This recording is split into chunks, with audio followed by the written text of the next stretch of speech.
প্রিয় দর্শক, চলুন আমরা ইংরেজিতে কিছু প্রশ্ন করা শিখি। তুমি কি চাও? Do you want? তুমি কি চাও? Do you want? তুমি কি খেতে চাও? Do you want to it?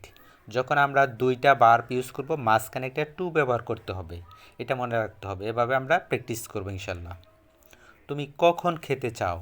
When do you want to eat? দুইটা ভার্বের মাঝখানে টু হয় সাধারণত খেতে, যেতে, তের উচ্চারণ আসলে টু ব্যবহার করা হয়, এটা মনে রাখতে হবে। তুমি কিভাবে খেতে চাও? How do you want to eat? How do you want to eat? এভাবে প্র্যাকটিস করলে আমরা সকলেই পারবো ইনশাল্লাহ, এটা মনে রাখতে হবে। তুমি কার সাথে খেতে চাও? With whom do you want to eat? কারো সাথে বোঝাতে সাধারণত উইথ হুম ব্যবহৃত হয়, এটা মনে রাখতে হবে, তাহলে আমরা প্র্যাকটিস করতে পারবো। তুমি কেন খেতে চাও?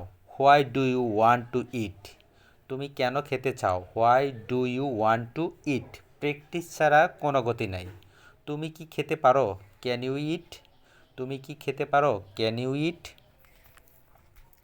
তারপরে দেখেন এখানে, তুমি কোনটি খাবে? Which one will you it?